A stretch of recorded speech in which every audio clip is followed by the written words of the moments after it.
Ancient Greek doesn't work like English. Let's see what that means to you as you go about learning to read the language. Between you and Ancient Greek is Grammar Mountain. Ancient Greek grammar is a challenge because there's so much of it, but not just because there's so much of it. Also because the way this sort of grammar expresses ideas is different from what you're used to. Think of multiplication on a calculator. That's English. Now you want to multiply in Greek. You figure you'll just switch out the English numbers and put in Greek ones. Nope. Greek is a slide rule. Greek sentences are as different from English sentences as a slide rule is from a calculator. Here's a sentence. I'll help you sound it out. Kurion ton theon sao proskuneseis kai autoimonoi latreuseis.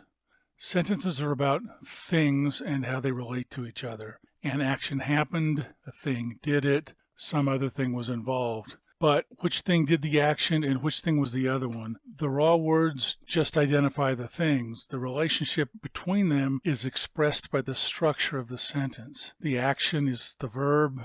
The thing that did the action is the subject. In this sentence, the other thing is the object. So raw words get changed by the structure of a sentence into verbs and subjects and objects.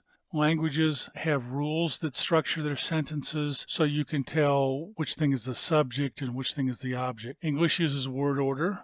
Subject first, then verb, then object. English is an SVO language. So when you read the sentence, the first word you come to is you. And already your brain doesn't just know that you is a thing, it knows that that thing is the subject of the sentence, the thing that did the action. It doesn't yet know what the action is, but whatever it is, your brain knows you did it.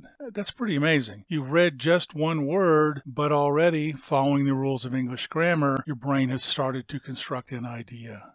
You keep reading. Worship. That can be a noun or a verb. In this sentence, it follows a subject noun, so your brain knows that in this sentence, worship is a verb, and that the action you are doing is worshiping. Then the Lord. The second thing, the thing you worship, is the Lord.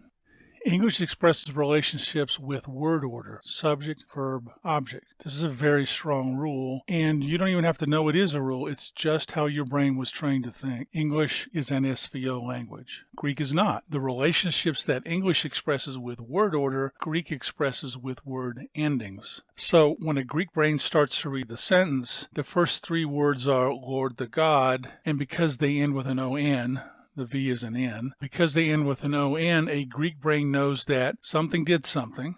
They don't yet know who did it or what they did, but their brain knows that whatever happened, the Lord God is the object of that action. Then comes proskune something. The root can make it a verb or a noun, but the ending, see the EIS? The ending makes it a verb and identifies the thing doing the action as you. Greek is an inflected language. This is confusing because the word inflection has two meanings. Normally it means changing the tone of your voice, but in language books it means putting different endings on words to make them subjects and objects and other stuff. That's what Greek does. Greek is an inflected language. Greek also puts inflections in the middle. This S here, the O with a bar is an S. This S makes you worship future tense. You will worship. Greek adjusts its verbs with letters at the front and the middle, and that's how it expresses when an action happened. Past, present, future, like that. Okay, Greek grammar is different from English grammar. So what? What does that mean for you as you learn to read ancient Greek? A few quick things. Word order doesn't control how things in a sentence relate to each other. You'll have to unlearn that habit and learn to use word endings instead. And to do that, you absolutely have to know all those word endings, those grammar tables, well enough so you can parse each word, kurion ton theon, single accusative, on the fly as you read. Second thing, word separation. This sentence is from a travel book by a guy named Pausanias. He's a good guy. We'll use an interlinear. Pausanias went around the Mediterranean describing towns and their stories. Here he's at Athens. That, for that reason, Phalaris, Athenians, to sail with Jason, they say, to Colchis.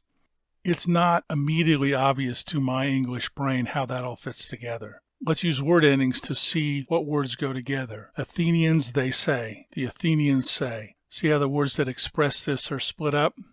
That Phalaris to sail. See how the words that express this are split up. With Jason to Colchis. See how the words that express this are split up with a verb about somebody else right in the middle. Here's a translation. English has strict word order rules that Greek does not. You can know every word in a Greek sentence and still have no idea what the sentence means.